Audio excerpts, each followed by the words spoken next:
எளிமை ஆளுமை திட்டத்தை வகுத்த தமிழக முதல்வருக்கு,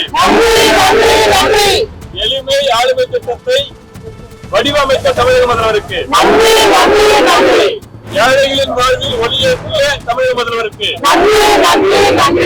தமிழ்நாடு ஐடி விடுதி உரிமையாளர்கள் சங்கம் இன்றைக்கு தமிழ்நாடு முதலமைச்சர் அவர்கள் எளிமை ஆளுமை என்ற திட்டத்தை தமிழ்நாடு முழுமைக்காக அமுல்படுத்தியிருக்கின்றார்.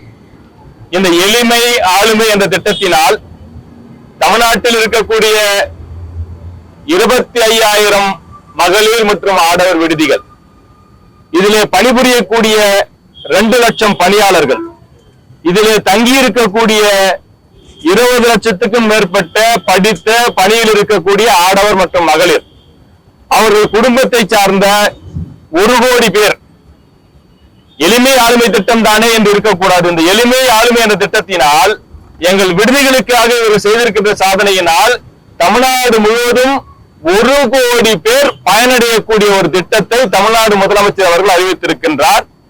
இந்த மாபெரும் வரலாற்று சாதனை நிகழ்த்திய தமிழ்நாடு முதலமைச்சரையும் தமிழ்நாடு அரசாங்கத்தையும் பாராட்டி நாங்கள் தமிழ்நாடு முழுவதும் இன்றைக்கு இனிப்புகளை வழங்கி கொண்டாடி கொண்டிருக்கின்றோம். இன்று காலை OMR சாலையில் ஆரம்பித்து பல்வேறு இடங்களிலே நாங்கள் இந்த விழாவினை சிறப்பாக கொண்டாடி வருகிறோம். அதில் முத்தாய்ப்பாக இன்று அரசு அலுவலகங்கள், காவல்துறை அலுவலகங்கள், சமூக நலத்துறை அலுவலகங்கள், கவுன்சிலர் ஆபீஸ், MLA என்று அனைவரிடமும் சென்று சேர்க்கின்ற இந்த எளிமை ஆளுமை திட்டத்தை சென்று சேர்க்கின்ற வேலையை இன்று நாங்கள் எடுத்துக் கொண்டிருக்கின்றோம். ஏனென்றால் ஒரு காலகட்டத்தில் இந்த விடுதிகள் தொழிலே நாங்கள் எல்லாம் விட்டு சென்று விடலாமா என்ற ஒரு நிலைமையில் இருந்தோம். ஏனென்றால் அவ்வளவு நெருக்கடிகள், ஒரு பக்கம் காவல்துறை நெருக்கடி, இன்னொரு பக்கம் சமூக நலத்துறை நெருக்கடி, இன்னொரு பக்கம் லோக்கல் கவுன்சிலருடைய நெருக்கடி, இன்னொரு பக்கம் துப்புரவு பணியாளர் நெருக்கடி, ஃபுட் ஆபீசருடைய நெருக்கடி என்று ஒவ்வொரு நாளும் பல்வேறு விதமான அரசு அலுவலர்கள், பல்வேறு விதமான லோக்கல் பாலிட்டிஷியன்ஸ், பல்வேறு விதமான லோக்கல் தாதாக்கள் என்று இந்த விடுதி தொழிலை எங்களால பண்ணவே முடியாத அளவுக்கு ஒரு தர்ம சங்கடமான சூழ்நிலையை உருவாக்கி வைத்திருந்தார்கள். ஏனென்றால் அவர்கள் எல்லாம் எடுத்துக்கொண்ட ஒரே ஆயுதம், உங்களிடம் லைசன்ஸ் இல்லை, உங்களிடம் புற்றீஸ்ல போல இருக்கிறீங்க அப்படின்னு சொல்லிட்டு எங்களை மிரட்டி உருட்டி கொண்டிருந்தார்கள். ஆனால் தமிழ்நாடு முதலமைச்சர் அவர்களுக்கு ஒரு உண்மை தெல்ல தெளிவாக தெரிந்திருக்கின்றது. அந்த உண்மை என்னவென்றால், ஒரு நாடு முன்னேற வேண்டும் என்றால் இன்றைக்கு இருக்கிற சூழ்நிலையிலே ஐடி நிறுவனங்கள் எவ்வளவு அதிகமாக இருக்கின்றதோ அந்த நாடு முன்னேறுகிறது. ஐடி நிறுவனங்களிலே சிறப்பாக ஐடி நிறுவனங்கள் செயலாற்ற வேண்டும். அந்த ஐடி நிறுவனங்கள் இங்கே ஆப்பரேட் பண்ண வேண்டும் என்றால் அதில் பணியாற்றக்கூடிய பணியாளர்களுக்கு கரெக்டான ஒரு இடம், பாதுகாப்பான ஒரு இடம், சுவையான ஒரு உணவு இருந்தால்தான் ஐடி நிறுவனங்கள் நமது மாநிலத்தை சேர்ந்து நோக்கி வருவார்கள்.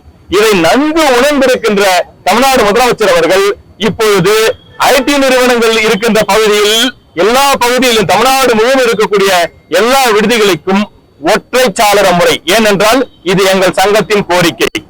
நாங்கள் 2018 இருந்து தமிழ்நாடு அரசாங்கத்தை எங்களுடைய பொதுக்குழு கூட்டங்களிலே தீர்மானங்களை நிறைவேற்றி அனைத்து இதையும் அரசாங்கத்துக்கு அமைச்சிருக்கோம். CM ஆபீஸுக்கு 3 முறை போயிருக்கோம், சமூக நலத்துறை அமைச்சரை சந்திச்சிருக்கிறோம், IAS ஆபீசரை சந்திச்சிருக்கிறோம், டெபுட்டி கமிஷனர் சந்திச்சிருக்கிறோம். அனைவருடையும் எங்களுடைய ரெகுலராக நாங்கள் கொடுத்த கடிதங்களை எல்லாம் ஒவ்வொரு எழுத்தையும் தமிழக முதல்வர் படித்திருக்கிறார். நாங்கள் கொடுத்த கடிதங்களில் இது அனைத்து பத்திரிகை நண்பர்களும் தயவு செய்து கொண்டு சேருங்கள். அந்த அளவுக்கு நான் சொல்றேன், நாங்கள் எழுதிய கடிதங்களின் ஒவ்வொரு எழுத்தையும் தமிழக முதல்வர் படித்திருக்கிறார். ஒவ்வொரு எழுத்தையும் சமூக நலத்துறை அமைச்சர்கள் படித்திருக்கிறார், சமூக நலத்துறை அமைச்சர் படித்திருக்கிறார், சமூக நலத்துறை செயலாளர் கமிஷனர் படித்திருக்கிறார்கள்.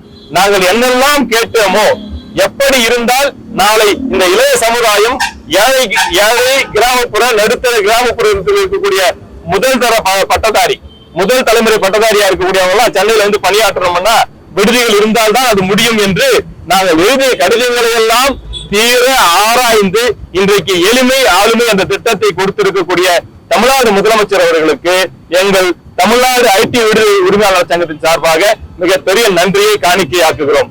ஏனென்றால் எங்கள் கோரிக்கையை ஏற்று தமிழ்நாடு முதலமைச்சர் அவர்கள் இந்த ஒரு மாபெரும் வரலாற்று சிறப்பு மிக்க ஒரு திட்டத்தை அறிவித்திருக்கிறார். அன்னாருக்கு நன்றி.